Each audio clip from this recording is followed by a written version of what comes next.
Hello everyone, welcome to success classes. I am Gaurav Soin और आप सभी के सामने आज एक इंपॉर्टेंट वीडियो के साथ मैं हाजिर हूँ। And this important video is regarding difference between univariate analysis, bivariate analysis and multivariate analysis. तो इन तीनों एनालिसिस के बारे में आज हम अपने वीडियो में समझने वाले हैं। एंड तक इस वीडियो को जरूर देखिएगा। Before getting into it, I would like you all to subscribe my YouTube channel Success Classes and hit the bell icon for latest updates. और हमारी वेबसाइट भी है researchphd.in, जहाँ पे हम डेली बेसिस पे PhD and job related updates देते रहते हैं। जैसे कि जो भी यूनिवर्सिटी में अभी PhD एडमिशन्स ओपन हैं उसकी जानकारी, या फिर कहीं पे भी अगर फैकल्टी रिक्रूटमेंट चल रहा है किसी भी यूनिवर्सिटी में या कॉलेज में फैकल्टी रिक्रूटमेंट चल रहा है तो उसकी जानकारी भी आपको हमारी वेबसाइट researchphd.in पे मिल जाएगी। लिंक डिस्क्रिप्शन बॉक्स में दिया हुआ है। हमारा टेलीग्राम चैनल भी है, आप उसको भी ज्वाइन कर सकते हैं। वहाँ पे आपको हमारी वीडियोस मिल जाएंगी जैसे ही हम प्रीमियर करते हैं। और हमारा फेसबुक पेज भी है, आप उसको भी फॉलो कर सकते हैं फॉर आवर लेटेस्ट पोस्ट्स। अगर आप नेट JRF या फिर सेट की तैयारी कर रहे हैं तो Navdeep Kaur ma'am paper 1 and paper 2 commerce का कंप्लीट कोर्स करवा रही हैं अनअकैडमी पे। और नवदीप कौर मैम की स्पेशल क्लासेस भी होती हैं रात के 10 बजे डेली अनअकैडमी पे, तो आप उनको ज़रूर फॉलो कर लीजिए फॉर बेस्ट रिजल्ट्स। और नव क्लासेस यूट्यूब चैनल भी सब्सक्राइब कर लीजिए, लिंक डिस्क्रिप्शन बॉक्स में दिया हुआ है। वहाँ पे भी डेली बेसिस पे आपको नॉलेजेबल कंटेंट और मोटिवेशन मिलती रहती है। और अगर आप सब्सक्रिप्शन लेना चाहते हैं तो यूज़ कोड नव क्लासेस, जो कि आपको आपकी स्क्रीन पे दिख रहा है।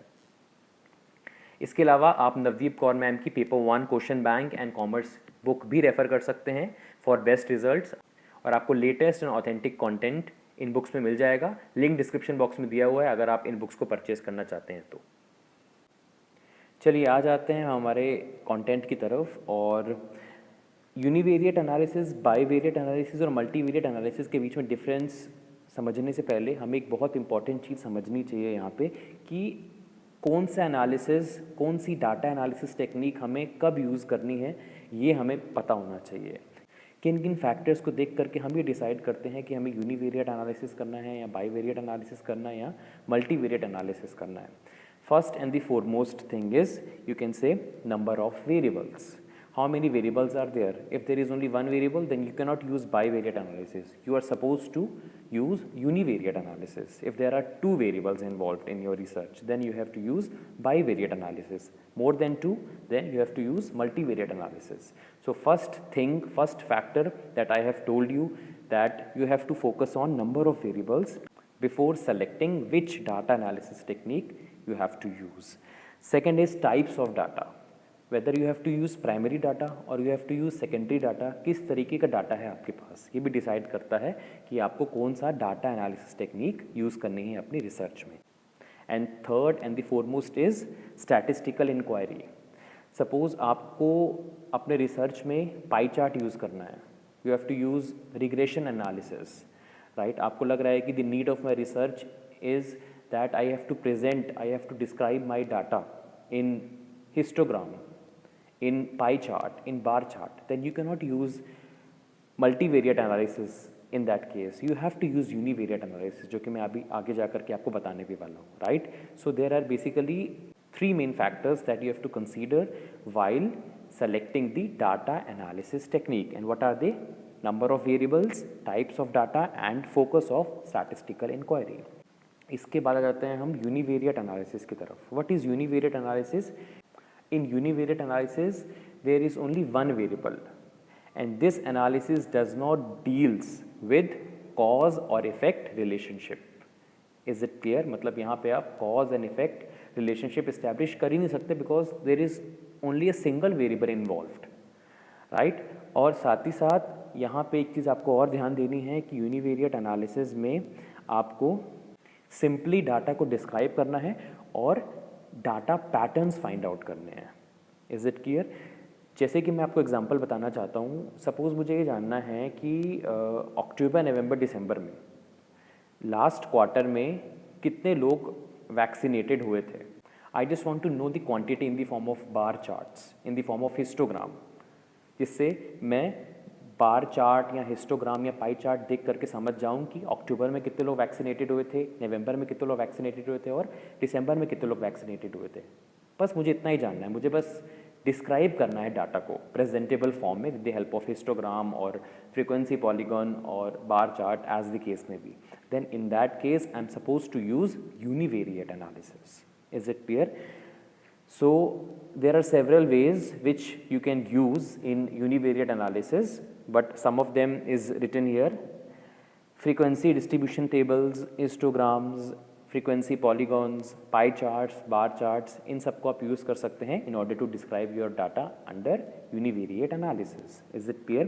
And univariate analysis के अंदर mostly जो एनालिसिस होता है वो डिस्क्रिप्टिव इन नेचर होता है. You have to describe more and more under univariate analysis. Next we are moving towards bivariate analysis. Bi मतलब होता है to.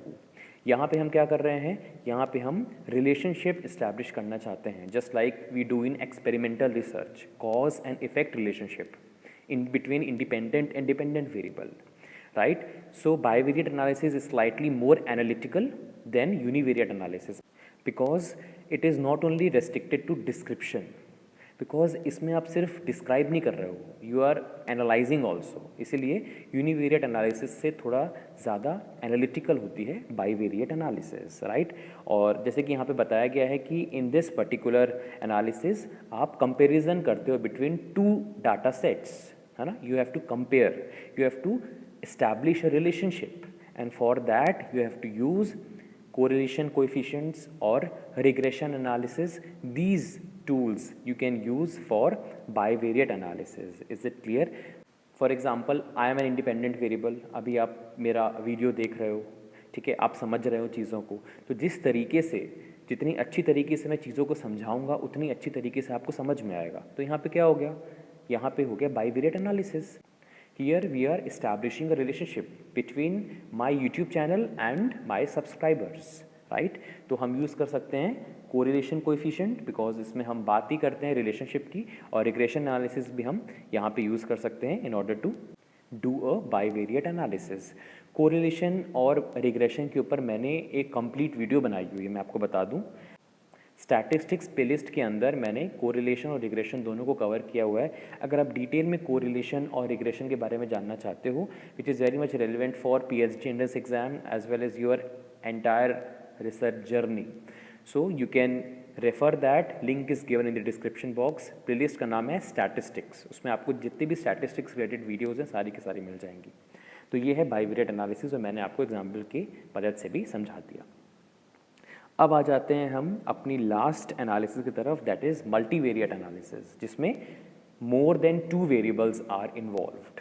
Is it clear? And it is much more complex form of statistical analysis technique, because यहाँ पे जितने ज़्यादा variables होंगे उतना ज़्यादा हमको वेरिएबल्स के बीच में रिलेशनशिप इस्टेब्लिश करना होगा. Is it clear?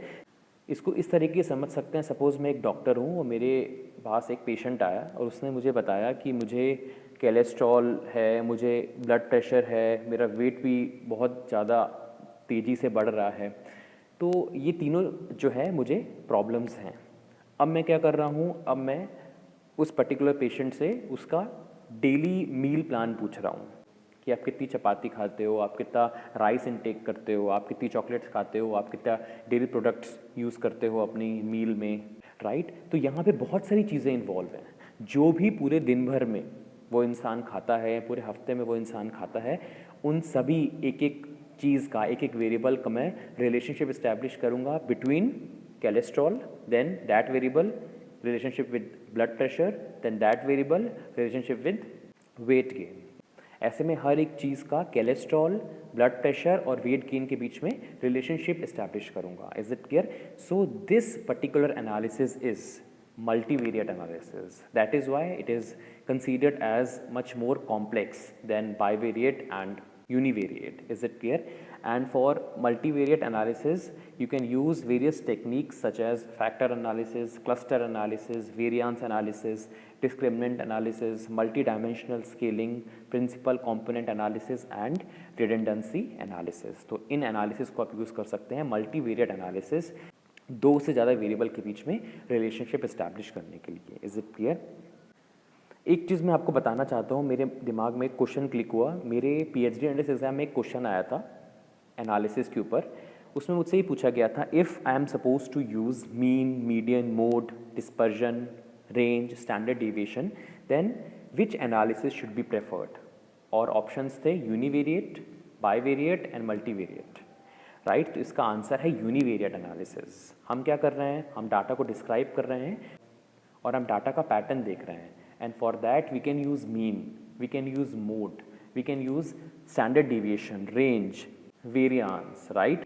तो ये एक चीज़ मेरे मन में आई तो मुझे लगा आपको बता देनी चाहिए, बिकॉज हो सकता है आपसे भी जो है इस तरीके का क्वेश्चन पूछ लें। सो you can use mean, standard deviation, variance under univariate analysis. Is it clear? So this was the entire session जिसमें मैंने आपको बताया कि कौन सा एनालिसिस यूज़ करना है, कौन कौन से फैक्टर्स आपको देखने हैं ये चुनाव करने के लिए, ये चूज़ करने के लिए कि हम कौन सा एनालिसिस यूज़ करें, और कौन कौन से टूल्स आप यूज़ कर सकते हो अलग अलग एनालिसिस में। यूनिवेरिएट में क्या यूज़ कर सकते हो, मल्टीवेरिएट में क्या यूज़ कर सकते हो, और बाईवेरिएट में क्या यूज़ कर सकते हो। Is it clear?